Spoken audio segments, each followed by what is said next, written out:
Hey, what's up everybody? Welcome back. If it's your first time, welcome to my channel. I'm going to try something a little bit different this time. I'm going to do a little an impromptu review rant kind of thing. This morning I was inspired by films from the Phantom Zone, talking about Matrix Resurrections. And you can see it's not even daylight. It's about 7 a.m. I just got back from the grocery store, and just thought I would throw this together real fast, or not throw this together, but just have an impromptu little like review of what I thought. My girlfriend and I watched Matrix Resurrections last night, actually a few hours ago, and I just kind of want to get my thoughts on it. I know that there's a lot of hate going on. It seems like the critics have raved about it ever since it debuted in the theater and on HBO Max. But it seems like the fans have a big problem with it. A lot of hate coming from fans, or quote fans, end quote. I'm a huge fan of the Matrix trilogy, especially the original Matrix movie. I absolutely love that movie. It is one of my top all-time favorite movies. I still remember very vividly of seeing it for the first time and instantly falling in love with it. So I was apprehensive that they were making a fourth movie. A little bit, especially considering Lawrence Fishburne, Hugo Weaving were not returning for the movie. But with Keanu and Carrie-Anne Moss coming back, gave me a little bit more hope. Especially with Keanu, because you can't have a Matrix without Keanu, I feel like. So hearing that he was coming back for it, I was interested. I haven't looked into the actual background of this movie. According to Arnaldo over at Films from the Phantom Zone, he said that apparently WB wanted to do this movie. And they were going to do it regardless of any of the Wachowskis having anything to do with this movie.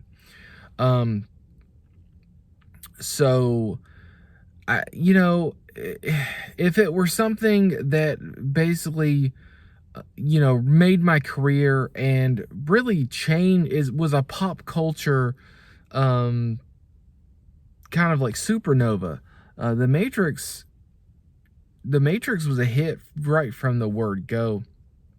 So I feel like if I were to make something that was such a big hit and had such an impact on pop culture and film, I would want to have something to do with it regardless, even if I didn't necessarily agree that there needed to be a sequel.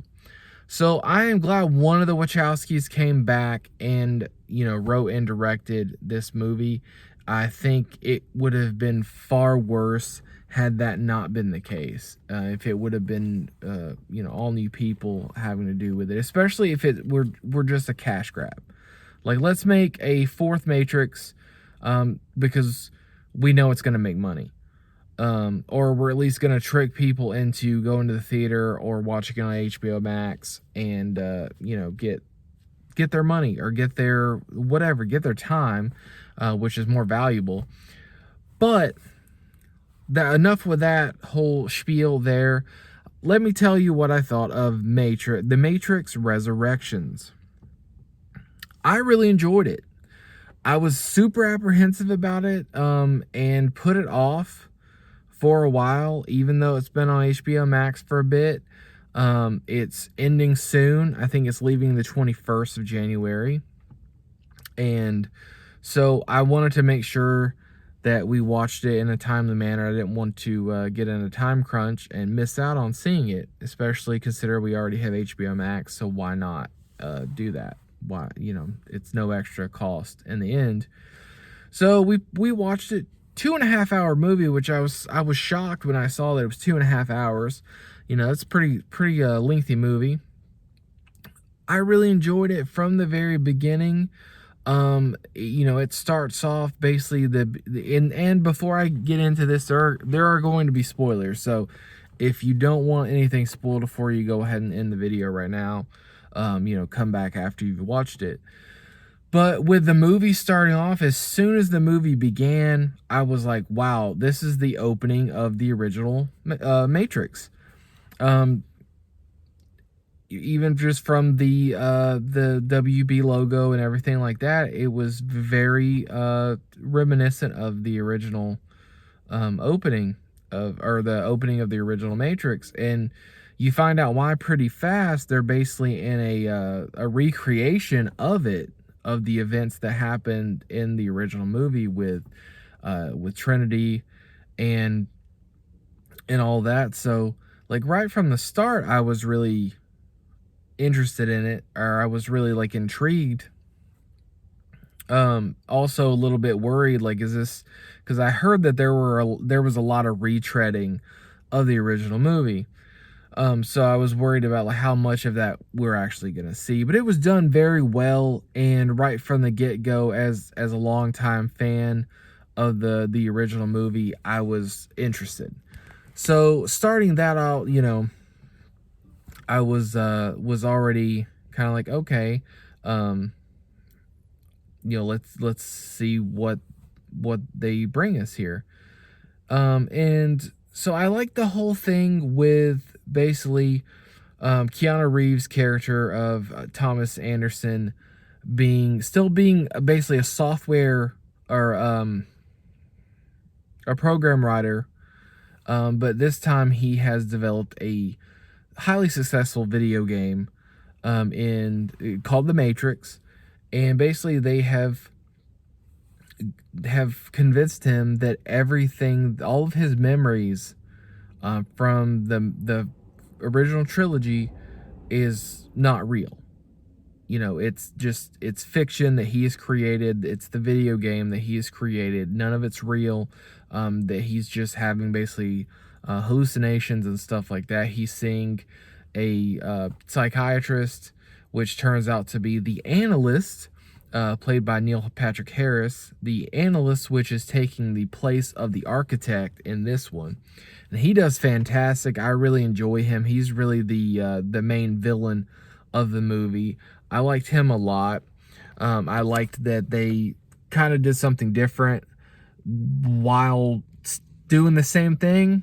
They did the same thing, but in a different way, and I really liked that. And I liked them basically explaining of how they plugged him back into the Matrix. He and Trinity plugged them back into the Matrix, and come to find out, they have them together generates so much power, that more power than they've ever had, the machines, and everything. So it goes back to kind of the original trilogy of them being destined to be together. The Oracle tells Trinity in or you find out at the end of the original Matrix that the Oracle told Trinity that she would meet a man and fall in love with him, and that man would be the one, and that ends up being Neo, Keanu Reeves' character. So it's not something that they pulled out of left field and said that, we're gonna make this whole love story between these two be a huge thing, because it was from the very beginning.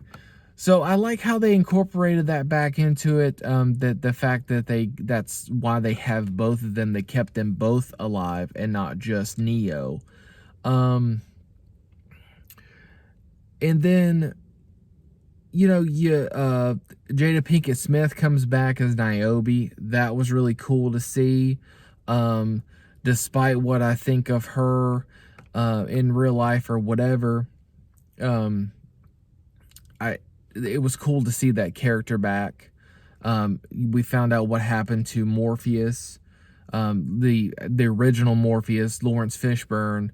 There is the new guy, the guy that played the main character in the new Candyman. I forget his name. He has a really cool name. He basically played a program that was written by Neo that is Morpheus. It's Morpheus, but it's not Morpheus. It's kind of weird. He's basically a program.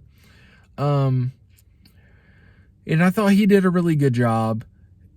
There's a lot of they did a good job of bringing the Matrix to modern time. The way that they can travel now inside the Matrix is a lot more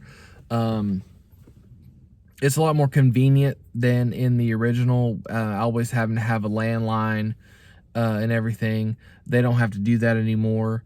They basically travel through doors and windows and mirrors and stuff like that. That's really, really cool. They modernized it for sure. Gonna be switching arms a lot here because the one gets tired from holding the phone. So I think they did a good job modernizing the movie, making it feel more like present day, but still feeling like a Matrix movie. That's the one thing I was worried about. Like, is it going to feel like a Matrix movie? Because we've had that happen before with, the fourth or fifth or whatever in a series of movies. Does it feel, especially something that's so visual and so, has that very specific look that the Matrix does? So I was really worried, is it going to feel like a Matrix movie? And it did. It really did. It felt like the whole way through that I was watching a Matrix movie. But they did a great job, I think, with modernizing it and explaining a lot more of how things have evolved and everything, like in the real world. The fact that with Neo doing what he did, he has freed some of the sentients, which are basically like friendly machines. So they're not all bad. They're not all the machines are not evil. There are good ones that end up helping them throughout the course of the movie, which was really cool. I liked that. I liked that they added that kind of that element to it. The fact that just because they're machines, like, it's not all machines. Not all machines are bad. Just the same as like not all humans are bad. And that they explain that that starting to work with these sentients helps them to evolve and be able to grow fruit and stuff like that in the real world, in all that kind of thing. So that was all really cool and a great way to update the universe of the Matrix. And none of it felt really like a stretch or too out there or anything like that. It felt very natural, like a natural progression and all that. You do find out that Morpheus did end up becoming the head of the council and Zion. But Zion ends up falling. Then you're brought to the new place, Io, which looks really, really cool. Like all the advancements that they did because of working with the sentients and everything, which is just really cool. I liked the new cast. Was pretty good. They all had pretty good characters. None of them really stood out, like all that much compared to, like, let's say the original movie. None of them really stood out, at least the first time viewing, as being like, none of them kind of, except for the main girl that's I don't know her name, forgive me, but she was in Iron Fist. She played an was it Iron Fist?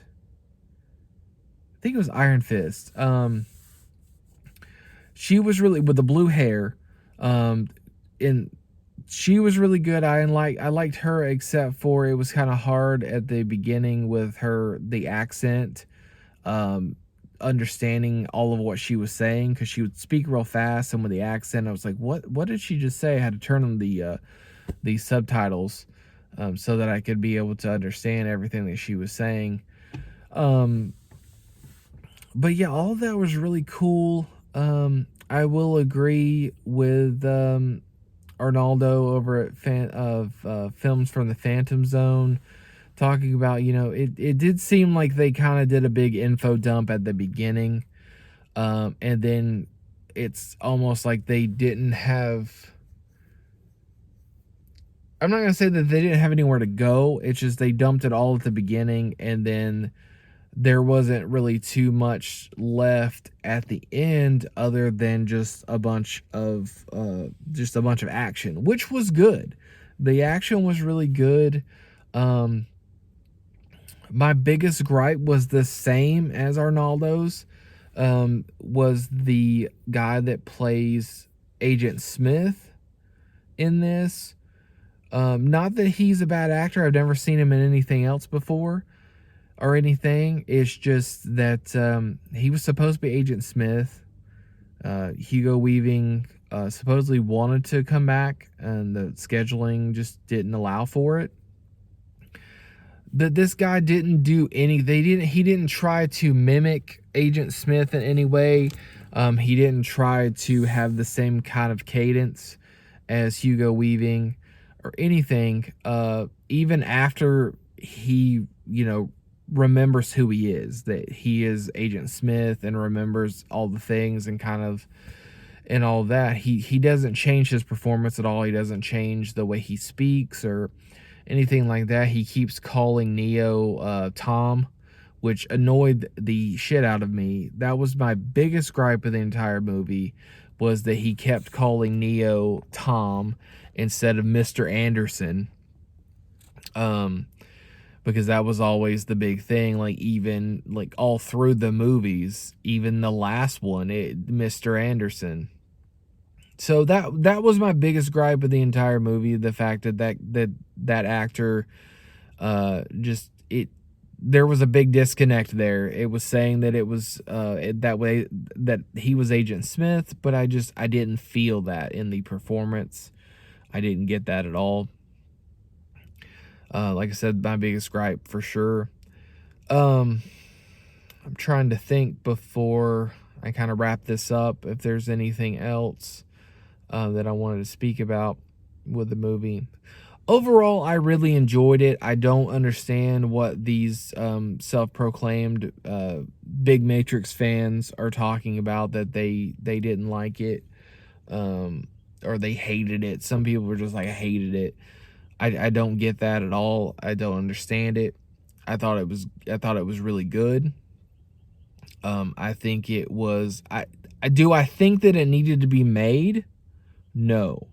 Do not think that there needed to be a Matrix 4. But I'm not ashamed of it. I'm not going to be saying in a couple years when I talk about the Matrix trilogy, and someone saying, well, there was Matrix 4, there was Matrix Resurrections, and me saying no, there's not. We don't talk about that one. I'm not going to be like that, because sometimes you are like that certain sequels or whatever don't exist in movies, especially sequels that come out so long after the original release.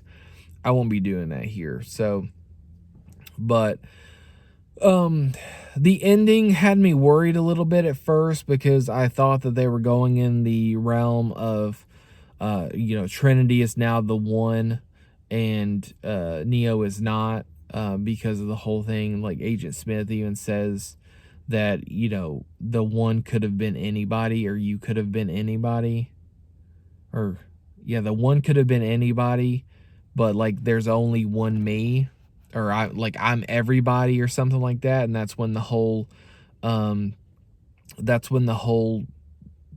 big fight at the end comes. I was really worried they were going to go in that direction. And especially whenever she began to fly and Neo did not, I was scared that they were going to do a thing where she's the one now, because of the fact that Neo kind of lost his mojo. He didn't remember how to do all these things, which he does explain, though. He never believed that he was the one. It was always Trinity believed in him, and Morpheus, to a degree too. But that Trinity believed in that he was the one, and then that basically made him believe in himself. Not that he was the one, but believe in himself, and that gave him the, you know, the power and everything. So, but they at the end, with them both flying together, and replicating the end of the original Matrix with the even the song. There's a cover of the Rage Against the Machine song playing at the end, and then them flying, you know, and then right into the screen was really cool. And I popped at that. I was like, wow, they even ended the movie the same way. Overall, did the movie need to be made? No, it did not. The fact that, you know, what I'm hearing, that Warner Brothers was going to make a sequel regardless of any of the Wachowskis being involved. You know, I'm glad that one of them was, at least, and that, you know, she wrote and directed and everything. Like, it could have been so much worse, and it ended up being a great companion, I think, to the original trilogy and the original movie especially. You know, it's definitely a love letter to the original film. There's a lot of retreading, yes. There's a lot of callbacks that are nice. There's a lot of little things. You know, I still know Kung Fu and all these things in this one. And you can tell that it was done with love for the original movie, and it wasn't just a cash grab. So I'm happy with it as a longtime Matrix fan, especially the original movie. I'm happy with it. I enjoyed it. I will rewatch it. I will probably own it at some point to go with the others. And but that's gonna do it for this video. I hope you enjoyed this. I hope you got to the end. Like I said, it was just an impromptu thing. I was coming back from the grocery store. I just got home. Listening to that podcast, Films from the Phantom Zone. Check it out if you haven't. And just wanted to kind of do this since it's fresh in my head. Just watched it a few hours ago. Why not do a quick little review? I haven't done that before. So if you enjoyed it, let me know. Thumbs up, give me comments what you thought of it. And if you'd like to see more movie reviews from me in the future, I would be interested in doing it if you'd be interested in watching it. But that's gonna do it for this video. Do all the things, like, comment, subscribe, all those little things, and I will see you next time.